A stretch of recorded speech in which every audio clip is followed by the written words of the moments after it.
The flight attendant's voice rang out, sharp and arrogant. "Move to the back of the plane, or I'll have you escorted off." Passengers turned to watch as Naomi, calm and composed, looked up. "I'm not moving," she said firmly. No one expected what came next. The woman they underestimated wasn't just any passenger. What she revealed shocked everyone. If you believe respect is for everyone, hit subscribe now and tell us where you're watching from. The plane sat glistening under the warm sun on the private tarmac, its polished body reflecting the brilliance of the afternoon. Passengers filtered aboard the exclusive jet, greeted by plush leather seats, soft lighting, and the quiet hum of ambient music. Everything about the setting whispered luxury, except for what was about to happen.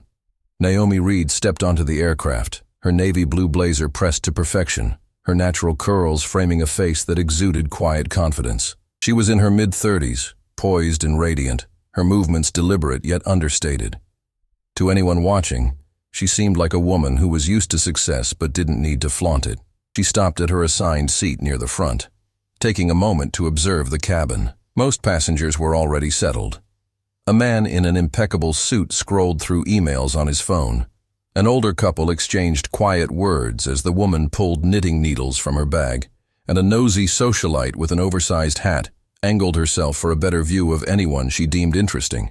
Naomi placed her leather tote bag neatly under her seat, her calm demeanor drawing fleeting glances. At the entrance, Lauren Hart, the lead flight attendant, stood with her clipboard in hand.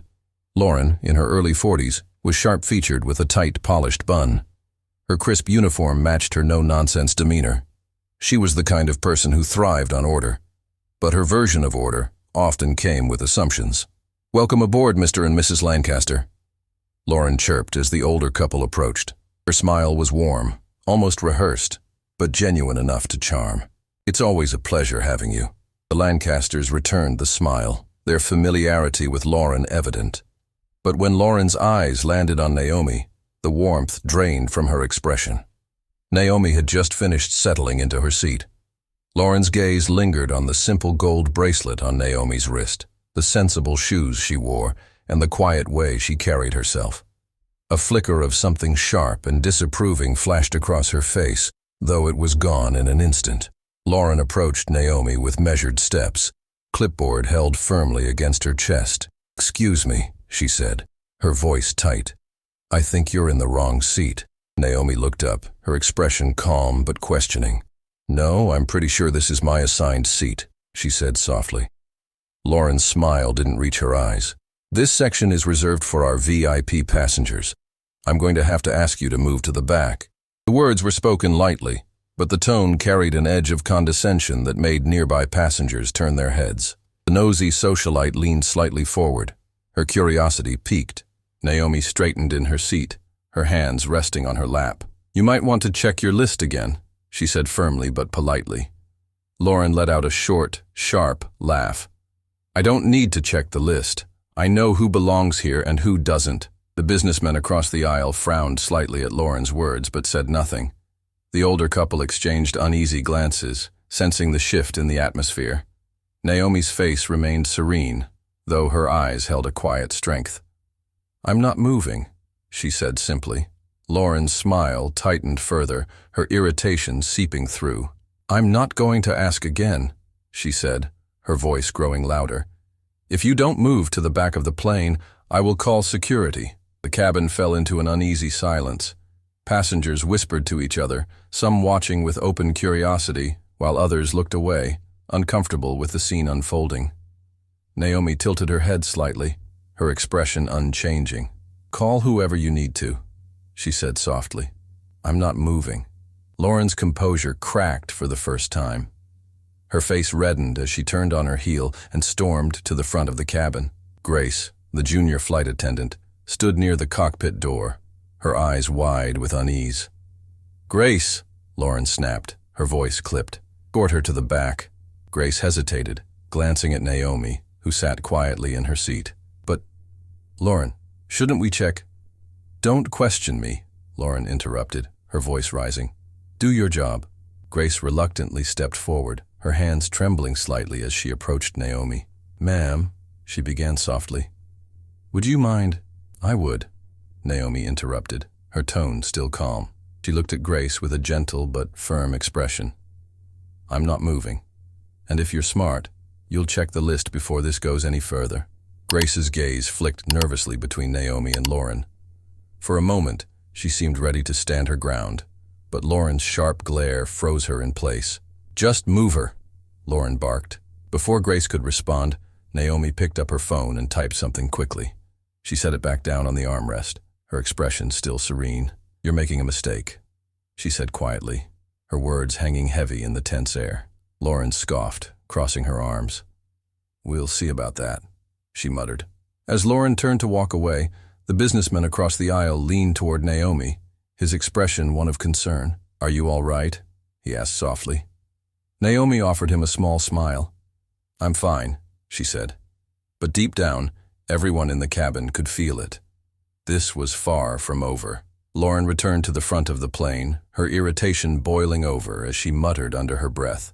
She picked up the intercom, her voice echoing through the cabin. Ladies and gentlemen, please remain seated while we resolve a minor issue. The words were meant to sound professional, but the sharpness in her tone betrayed her frustration. Naomi remained calm, her hands folded neatly in her lap. She glanced at her phone briefly before setting it back down, her expression unreadable. The businessman across the aisle shifted uncomfortably, his frown deepening. The nosy socialite leaned toward her companion, whispering loudly enough for others to hear. I can't believe the audacity, she said, shaking her head. Sneaking into first class? She should have known better. Lauren returned moments later, her composure slipping further.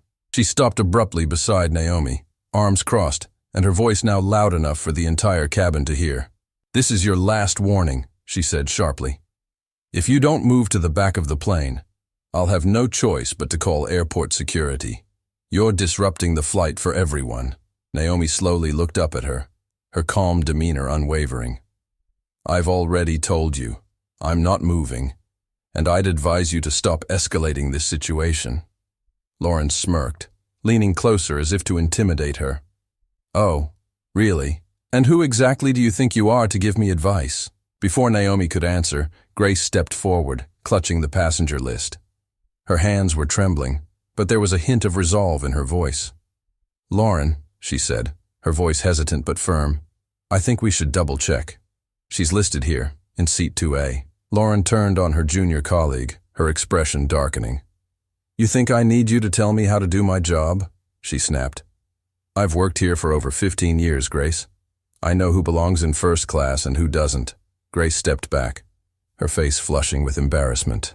Naomi watched the exchange, her expression softening slightly as she looked at the younger attendant.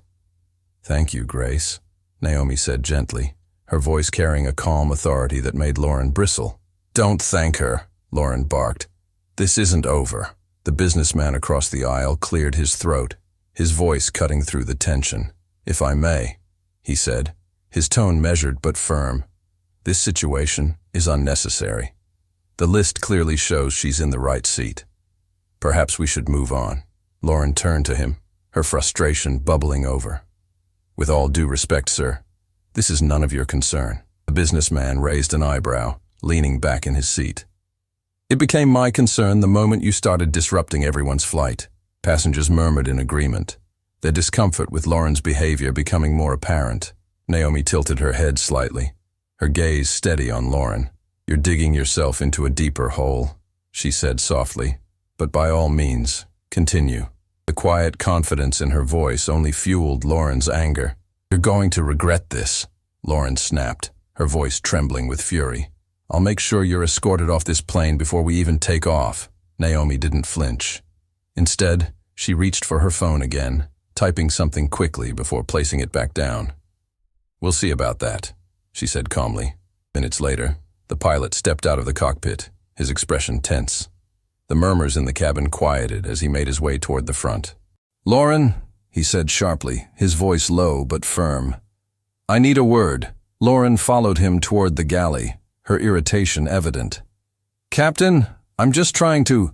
The pilot held up a hand, cutting her off. We've just received a call from corporate, he said, his tone serious. Do you know who that woman is? Lauren blinked, momentarily thrown off.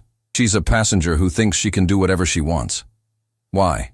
The pilot leaned in closer, lowering his voice. "That's Naomi Reed. She's the CEO and owner of this airline." The words hit Lauren like a thunderclap.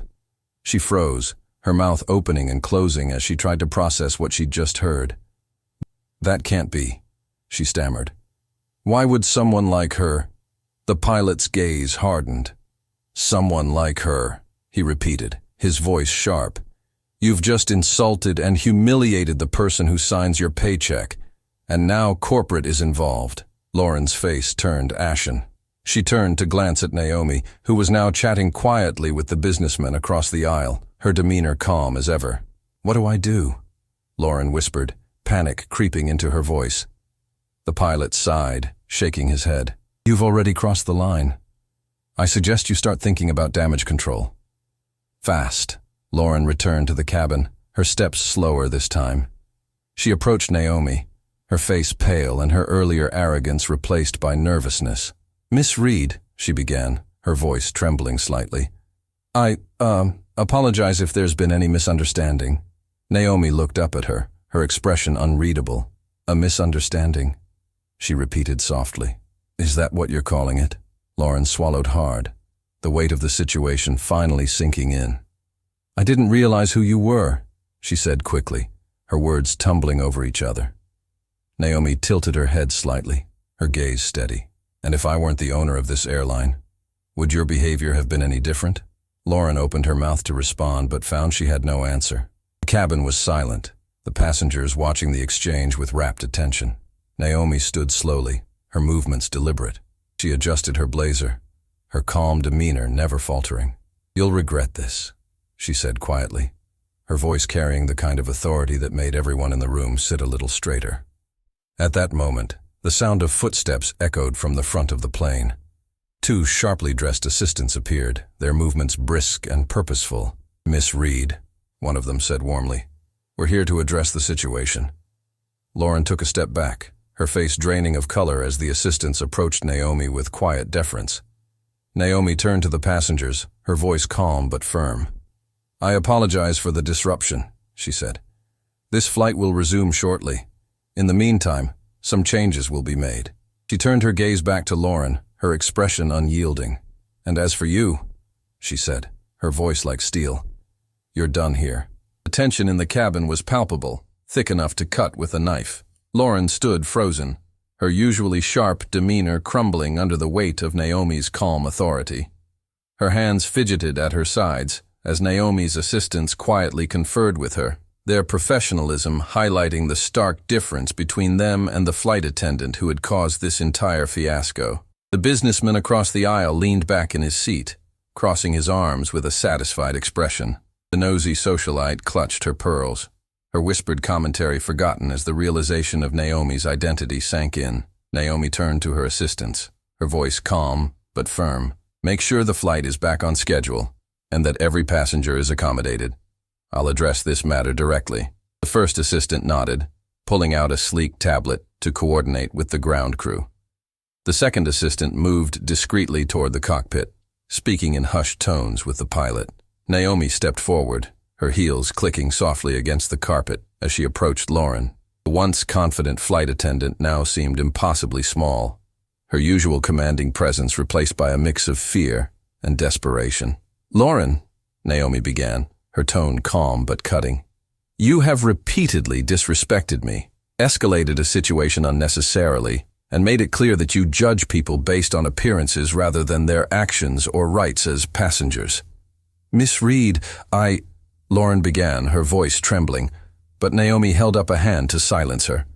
"I don't want excuses," Naomi said sharply. "I want accountability."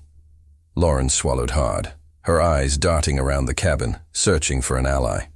But the passengers who had once ignored the unfolding drama were now watching intently, their expressions ranging from disapproval to outright disdain. Naomi gestured toward the junior flight attendant, Grace. "If anyone deserves to be heard today, it's Grace. She tried to do the right thing despite your intimidation. She represents what this airline stands for: integrity and respect." Grace's eyes widened, her face flushing with a mixture of relief and gratitude. She looked at Naomi, her voice hesitant but steady. "Thank you, Miss Reed. I couldn't stand by and let this happen. Naomi offered her a small, reassuring smile before turning her attention back to Lauren. Your behavior doesn't just reflect poorly on you, it reflects poorly on this airline.